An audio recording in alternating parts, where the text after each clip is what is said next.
Voltamos para falar de Avatar aqui no canal, e neste vídeo, pela primeira vez, eu irei responder perguntas dos inscritos sobre a franquia. Eu fiz um post na aba de comunidade do canal e selecionei algumas perguntas para responder aqui. Esse estilo de vídeo é bem legal pra gente interagir mais. E sem mais delongas, deixe o seu like para dar aquela forcinha, inscrição caso seja novo por aqui e seu hype também. Bora começar! A primeira pergunta é do Gusts. Qual a sua opinião sobre o conceito das subdobras? Sempre achei estranho terem colocado a dobra de magma/lava como uma subdobra, quando na prática ela atua de forma similar à dobra de gelo dos dominadores de água, onde amontoam as moléculas de água para formar gelo. No caso do magma seria o contrário, agitam as moléculas. Enfim, achei que seria legal trazer essa discussão aqui. Adoro os vídeos, abraço. Um abraço, Gusts, e isso é interessante, porque muita gente me perguntou sobre subdobras, seja qual é a minha favorita, qual que eu criaria, etc. Eu penso que as subdobras são um dos aspectos mais interessantes do sistema de poder desse universo, porque é como uma árvore se dividindo em galhos. As ramificações dela abrem um leque de opções.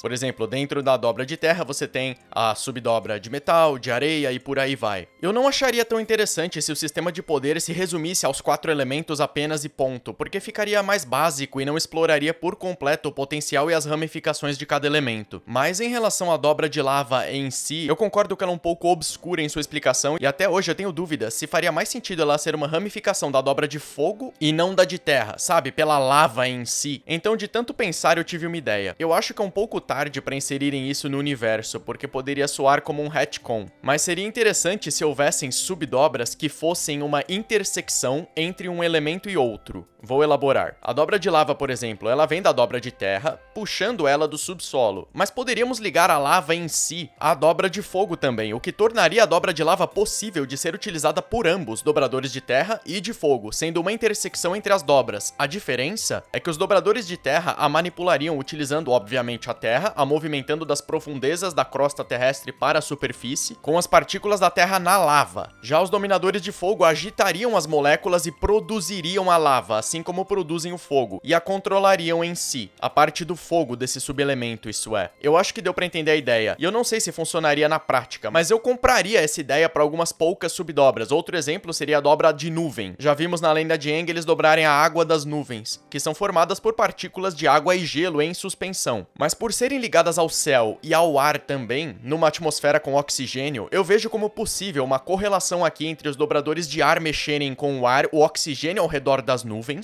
acortando, modificando ela com o ar, e os dobradores de água manipulando as partículas de água em si. Por ser uma série de fantasia, é possível trabalharmos com conceitos científicos e mesclá-los à lógica de histórias, como a que acabei de citar. A dúvida que fica é se é tarde demais para introduzirem esse elemento narrativo. Eu penso que sim, a não ser que haja um reset nesse mundo, como pode ser que haja num apocalipse. Mas sendo que o sistema de dobras já existe há séculos, milênios, então, se fosse pra ver alguma intersecção, já teriam feito isso. Mas eu gosto da ideia que eu tive aqui. Comenta aí se você acharia legal, pelo menos em conceito. A segunda pergunta é do Bernardo Marco. Qual é o seu livro favorito de cada série e qual o seu episódio favorito de cada livro? Bom, meu livro favorito da Lenda de Aang é o livro 2, apesar de eu considerar o 3 o melhor livro, mas você perguntou o favorito e não o melhor. Então, o livro 2, por ser aquele que tem alguns dos melhores episódios da série no miolo dele, e termina com os heróis perdendo, o que eu adoro, estilo Império Contra-Ataca e Cavaleiro das Trevas. Em relação à Lenda de Korra, o melhor é o livro 3, mas o meu favorito, acreditem se quiser, é o primeiro, porque apesar do final apressado e oportunidades perdidas no livro seguinte, principalmente, eu gosto muito do tom desse livro. Nessa temporada, a Korra teve sua própria identidade como série, se tornando, digamos, um pouco mais genérica depois. E eu penso que o livro 1 foi o ápice da identidade própria dessa série, seja pela animação linda, a pegada mais urbana, a questão da desigualdade entre dobradores e não dobradores. Amon era um vilão imponente,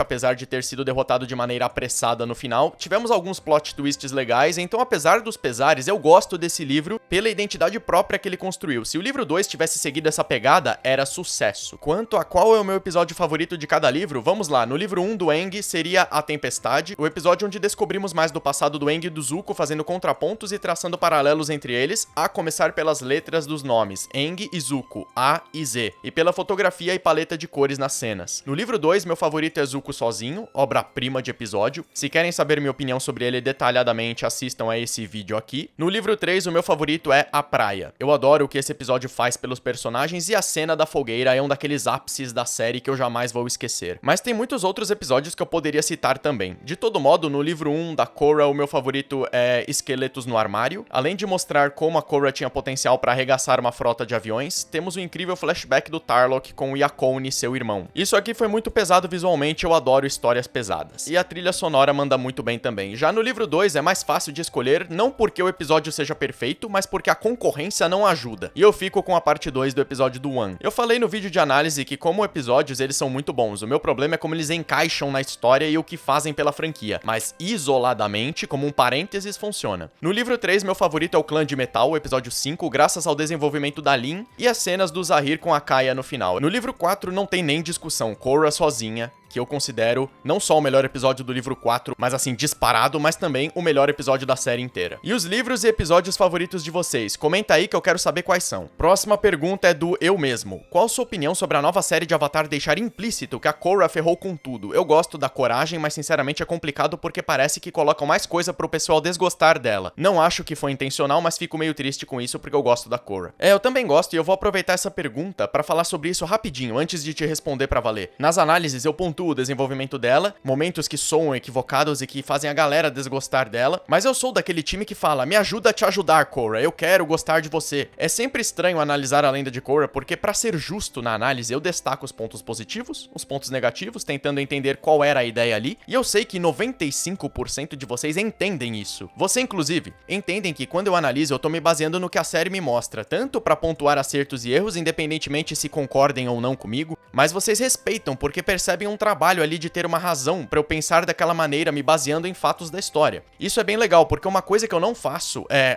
eu gosto disso porque sim e eu detesto isso porque não funciona. Eu vou lá, explico o porquê eu considero que não funciona, o porquê eu gosto de tal cena, uma análise de fato, não uma crítica sem pé nem cabeça. Nem uma defesa cega da série. Eu digo isso porque essa série em especial, ela desperta essa polarização no fandom. De um lado, querer matar o outro, um querendo tratar Korra como lixo e o outro prontamente agindo na defensiva, o que afasta muita gente da obra. Enquanto isso, você que fez a pergunta e muitos de nós aqui estamos num meio termo, tipo, eu gosto da série, mas eu reconheço suas fraquezas e tá tudo bem. Ou também o outro espectro dentro desse meio termo, que seria, eu não gosto da série, mas eu reconheço os acertos dela. Tá tudo bem também. E eu fico muito feliz que dentro do canal, a vasta maioria entende isso e se trata com respeito nos comentários. São poucos gatos pingados que partem pra ignorância ou toxicidade nos comentários por aqui, o que é muito raro, porque seria muito mais fácil pra mim chegar aqui e fazer um vídeo pra agradar a galera, passando a mão na cabeça da série, dizendo que Korra é fantástica, que é perfeita e que não tem nenhum erro e que não tem nenhuma falha, então eu abraçaria esse público,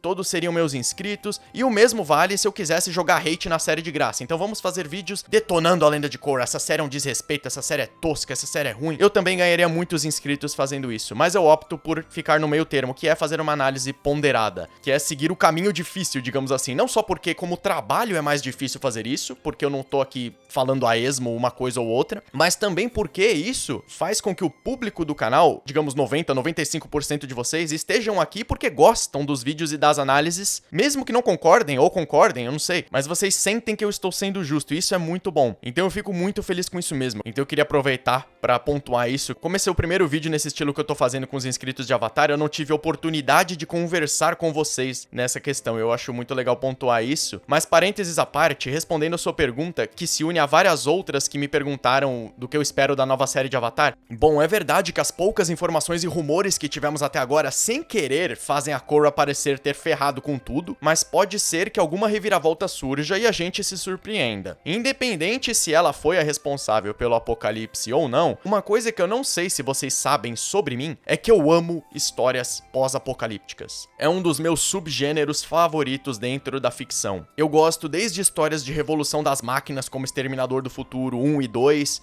até 2001 Uma Odisseia no Espaço, que retrata uma inteligência artificial assumindo o controle, e até mesmo histórias de apocalipse zumbi, como o filme Extermínio ou The Walking Dead, os quadrinhos e a série também. Eu gosto muito da sensação e ambientação da natureza tomando conta após a queda da humanidade. Eu gosto muito de histórias pós-apocalípticas e de como sobreviventes precisam reconstruir a civilização com novas regras, e fazendo de tudo para sobreviverem no processo. Essas histórias costumam ser um estudo da humanidade, um estudo do ser humano. Então a temática em si, misturar um cenário pós-apocalíptico com elementos do universo Avatar, para muitos pode parecer bizarro. Eu confesso que para mim pode dar certo, se em caps lock o roteiro for bom. Se a equipe criativa conseguir casar bem as coisas, explorar conceitos de sobrevivência e mostrar como a humanidade vive hoje, como fica a questão dos dobradores e não dobradores, os espíritos, os conceitos que cercam a entidade da Avatar. Talvez eles tenham até se perdido com o passar dos anos, ainda não sabemos. Eventos como um apocalipse, eles mexem com as lendas. O mito se perde, conhecimentos ficam pelo caminho. Ainda não sabemos. Será que esses humanos atuais dessa série sabem o que é um Avatar? A conexão com o passado será restabelecida? Será que essa é a jornada da protagonista? E onde uma gêmea entra nisso tudo? Seriam irmãs que com o tempo se tornarão inimigas? Ou uma complementa a outra? Como Avatar gosta de fazer dualidades e paralelos, eu não duvido que a irmã gêmea se torne uma vilã. Sabe, tipo Mulheres de Areia, assim? Não, brincadeira.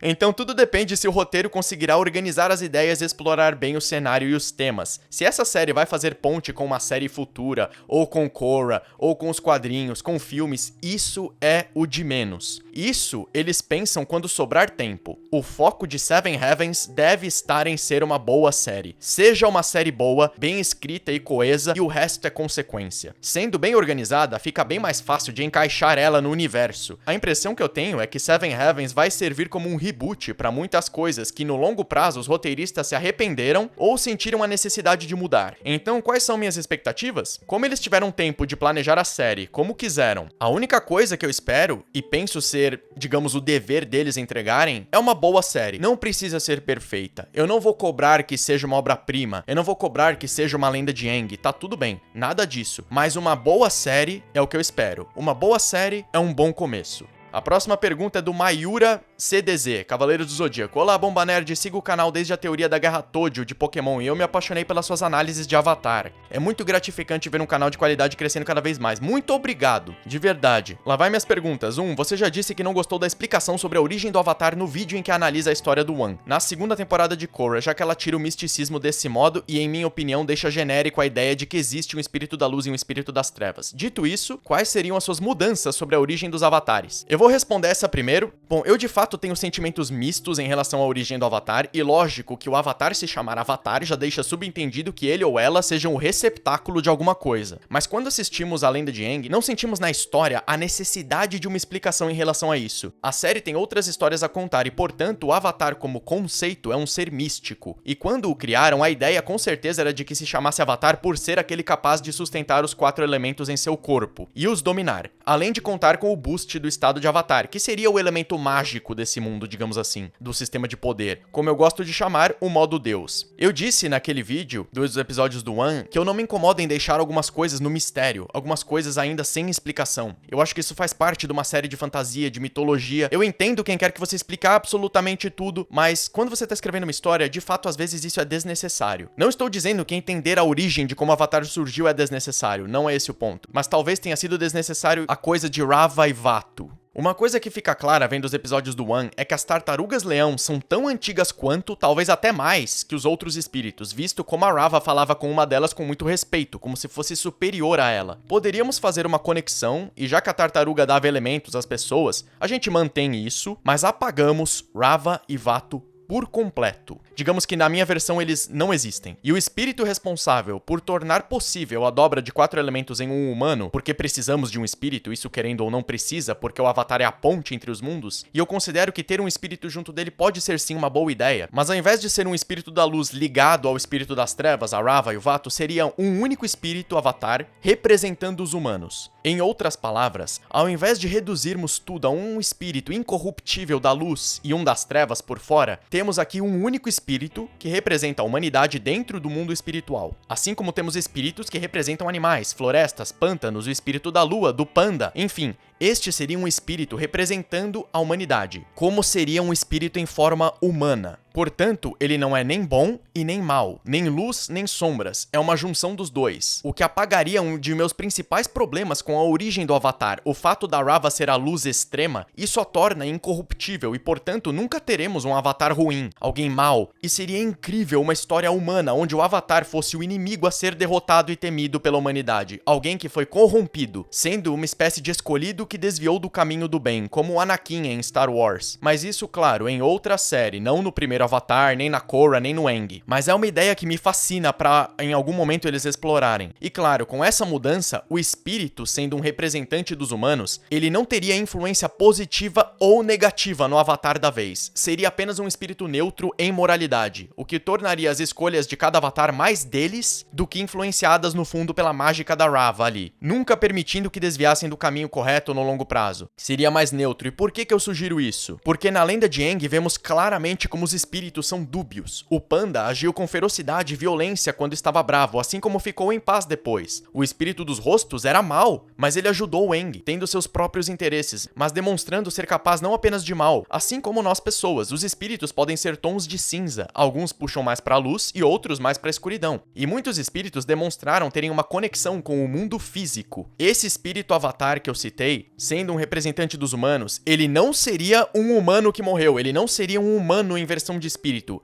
Pelo contrário, ele seria um espírito em forma humana. O oposto do que é o Iroh, por exemplo. Isso seria uma coisa única que não vimos. E esse espírito se fundiria a um humano, que seria o Wan, no caso. Pois entendeu que se é para ele ser a ponte entre os mundos físico e espiritual, devia fazer isso usufruindo de ambos os lados, podendo ser humano no mundo físico, graças ao Wan, e seu lado espírito dentro do Wan, o guiando pelo mundo espiritual. Um precisaria do outro. E como cada espírito representa algo, e tem uma habilidade ou propósito no mundo, seria perfeito que o propósito desse espírito Avatar fosse ser a ponte entre os mundos. Por isso sua aparência humana. Mas ele não tinha corpo físico, era apenas um espírito. Muitos não o enxergariam, nem o tocariam ou escutariam, assim como vimos no episódio do solstício de inverno, e por isso ele se funde ao Wan. Ele vê um humano que não consegue manter os elementos juntos em seu corpo, podendo correr o risco de morrer. Seria interessante se o Wan fosse forçado a ter os 4 elementos. Ele precisaria disso, e essa é a parte onde a gente precisa criar alguma coisa. Por que o Wan precisaria dos 4 elementos então? Aí a gente cria alguma coisa, o Wan pra salvar alguém, ou pra ajudar alguém, ou por motivação pessoal, ele precisa dos 4 elementos. Só que ele não consegue comportá-los em seu corpo. O que o faria precisar desse espírito, assim como o espírito precisa dele, pra exercer seu trabalho, seu propósito. Então o espírito ofereceria isso a ele. Eu preciso ser a ponte, você quer dominar os elementos, a gente se ajuda, podendo acrescentar uma razão pessoal para ambos. O conceito seria esse, um espírito humano que tem uma missão, sua descoberta de propósito, e no processo se funde a esse humano, tornando assim o primeiro Avatar, e não um semideus que deve derrotar a pipa Satanás, ou um escolhido logo de início, mas apenas uma consequência de um dos aspectos mais humanos de todos, a curiosidade, a necessidade de ter um propósito e se agarrar em algo para viver. O nascimento do Avatar, como o conhecemos, não viria por fruto de necessidade de salvar o mundo, mas sim pela curiosidade humana de ambos, Wan e esse espírito representante humano e, portanto, curioso do que aconteceria se eu descobrisse meu propósito. E ao descobrir, o que fazer para torná-lo palpável? Assim como no nosso mundo, a curiosidade nos levou a descobrir a eletricidade, a medicina, o fogo, coisas boas. Assim como coisas ruins, armas, vírus biológicos, meios de destruirmos uns aos outros, bomba atômica. O Avatar, portanto, podendo ser capaz das duas coisas, do bem e do mal, sempre pendendo mais para o bem, pois o seu espírito era curioso, mas tinha boas intenções, assim como Wan, tornando mais difícil do Avatar se corromper, mas não impossível, deixando brecha para não ser uma história de luz contra a escuridão, mas sim de equilibrar as duas dentro de si. Equilíbrio, um dos principais temas de Avatar. Com o passar das gerações, das vidas e encarnações, o mito do Avatar se tornou uma religião, uma crença, de que de fato ele é o ser capaz de trazer o equilíbrio e, portanto, depositam sua fé nele, o endeusam. Outros o temem, o odeiam, o invejam. Assim como as lendas, mitos e religiões do nosso mundo, o conto persiste, mas os detalhes mudam. Seria interessante que diferentes tribos enxergassem a figura do Avatar de maneiras distintas, cada uma talvez sofrendo alterações com o passar das encarnações. Por exemplo, as escrituras e lendas do Reino da Terra poderiam alterar fatos, ou torná-los maiores do que foram em relação a Kyoshi, ou a outro Avatar da Terra, pois seriam um dos seus. e, portanto, conveniente que o fizessem, caso a venerassem, claro. A tradição se mantém, mas pedaços, fragmentos dela vão ficando pelo caminho e sofrendo mudanças, seja para tornar tudo mais direto e ligado ao hoje, para que gere identificação com o povo, ou simplesmente porque isso acontece no nosso mundo. Partes das tradições vão ficando pelo caminho, e a crença no Avatar poderia trazer esse paralelo da vida real, tornando viável diferentes facções da mesma crença discordarem entre si e terem maneiras diferentes de enxergar essa figura mística. Alguns com fé nele, outros com ódio, inveja e rancor, descrença em seu papel para com o mundo. A figura do Avatar seria vista de maneira similar nos dias atuais, nas séries que acompanhamos, mas ela teria começado como algo bem mais íntimo, em menor escala e inocente do que um confronto milenar entre entidades. Seria um conflito humano vivido por um espírito, sendo até irônico. Qual é o meu propósito? Quem sou eu? Identidade. Isso tornaria cada Avatar ainda mais único, cada um descobrindo quem é, independente desse espírito, pois ele já teria descoberto quem é ao se unir ao One, possibilitando a ele ser um mero espectador dentro do Avatar, o permitindo ter poder, mas não influenciando suas escolhas futuras. O mito, a lenda, a religião e os contadores de histórias desse mundo fariam o conto parecer mais épico do que era. O Avatar existe e é poderoso, mas os contos o fariam parecer como um deus, nascido para equilibrar o mundo, coisa que ele teria feito, mas o que colocaria essa pressão e expectativa em cada Avatar seguinte, fazendo uma conexão com o que o Aang sente. Essa pressão de ser o salvador, porque humanos precisam de alguém para endeusarem, depositarem suas esperanças de que tudo vai melhorar, de que há alguém acima deles, porque do contrário, qual o propósito de continuar subindo, buscando o topo? A figura do Avatar despertaria esperança, mas também cobiça, a inveja e desejo por poder, trazendo um paralelo com a escuridão interna humana de que todos são capazes de se corromperem, inclusive o Avatar. Isso aproxima o homem de Deus, vendo que ninguém é perfeito e acima do bem e do mal, porque mesmo Deus luta para manter seu equilíbrio interno. Então, para alguns, o Avatar seria um objeto de desejo, iriam querer ser como ele, talvez o controlar, o estudar, ter parte de seu poder para si, a curiosidade novamente aqui, dessa vez servindo para o mal. E para outros, a curiosidade servindo para o bem, incentivando humanos a manterem as cabeças nas nuvens e os pés no chão, ao aceitarem essa figura como a ponte. E eu trataria o mundo espiritual como um local lindo, porém estranho, nunca mudando, sempre enfadonho para esse espírito. Já o mundo físico, lindo de maneira diferente, caótico, em desequilíbrio e, portanto, em constante mudança. O que atrai a curiosidade, pois enquanto houver mudanças, há a necessidade de equilibrar as coisas, tornando necessária a reencarnação do Avatar, pois cada vida muda, nunca é a mesma, o mundo muda, e com mudanças vem a necessidade de aprendizado, evolução. Para isso, a curiosidade humana, o que tornaria cada Avatar mais completo que o anterior em conhecimento e um fruto de seu tempo, de seu ambiente atual, sempre desafiado por novas complexidades em mudanças constantes, se adaptando às necessidades da época. Ufa! Essa seria a minha origem para o Avatar. Me diz aí o que acharam, eu não tive muito tempo de pensar, mas foi o que me veio à cabeça preparando esse vídeo. 2. O que você achou da subdobra de sangue na lenda de Korra? Particularmente achei uma péssima ideia retirar de Yakone e seus filhos a limitação da dobra ser utilizada apenas na lua cheia, pois basicamente apenas dobradores de água mais fortes e o estado Avatar poderiam sair do controle desses três personagens. Isso acaba com o equilíbrio das dobras e faz com que essa subdobra esteja sempre além das outras. E depois você pergunta sobre Seven Heavens, mas essa eu já respondi. Então, sobre a dobra de sangue, sim, apesar de eu adorar o episódio de flashback do Yakone, eu entendo que pode soar mais forçado esses personagens, digamos, mudarem as regras em relação a essa dobra, mas ao mesmo tempo, tentando dar um significado pra isso, eu acho possível que com o passar dos anos, as subdobras possam ainda passar por mudanças. Vou elaborar. A dobra de metal que a Toph descobriu, ela foi ampliando e se adaptando conforme as décadas passaram, e mais dobradores de terra a aprenderam. Visto que a dobra de sangue era proibida, ou poucos a dominavam, eu até acho crível que de tanto praticá-la, o Yakone possa ter evoluído suas habilidades a ponto de conseguir a praticar mesmo de dia, porque a ideia era de que a lua cheia aumentava os poderes da dobra de água, como vimos no livro 1 da lenda de Aang, o que me dá a entender que a dobra de sangue esteve sempre atrelada ao nível de habilidade do dobrador, sempre. porque a lua a potencializava, ou seja, potência, poder, alcance, podendo se estender até mesmo ao plasma sanguíneo de alguém. E a Rama praticou na prisão, no flashback dela no episódio da Mestra de Fantoches. Então podemos supor que se o Yakone fosse um baita dobrador de água, e ele era, seria possível fazer o que ele faz, porque vimos no episódio do tribunal que ele lutou com o Aang e se não fosse o estado de Avatar teria tido problemas, o que nos mostra que o Aang era um mestre do ar, de fato, o melhor dobrador de ar, mas os outros elementos ele apenas dominava, ele não era um mestre de todos eles, não necessariamente. Por exemplo, na dobra de água, a Katara era melhor que ele, e o Yakone se mostrou melhor também. A única parte que eu entendo que houve uma certa forçada, talvez, foi nos filhos dele conseguirem esse nível de poder ainda bem novos, mesmo treinados por ele. Mas eu consigo aceitar isso porque faz a história funcionar melhor assim no episódio. Então a única coisa que eu vejo sim como um ponto negativo na maneira como foi retratado é que, sabendo disso, deveríamos ter tido mais dobradores de água perseguindo essa arte sombria da dobra de sangue, e mais consequências e leis impostas contra isso na história. Então eu entendo o seu ponto, pensando no livro 1 de Korra, eu acho que funciona bem, mas pensando no universo Avatar pode gerar problemas futuros, e com certeza nos faz ver a dobra de sangue como algo mais poderoso e perigoso que dobrar o fogo, por exemplo. Por que eu vou querer dobrar o fogo se eu posso dobrar o sangue? Em vez de matar alguém queimando, eu posso controlar a pessoa. Então eu não tiro sua razão, ao mesmo tempo em que eu entendo por que fizeram. Eles não pensaram que fariam mais temporadas depois e muito menos outras séries, então foram vendo poucos problemas em mudarem as regras, só que com o passar do tempo, com tantas regras sendo alteradas, entre aspas, o jogo acabou mudando como consequência também.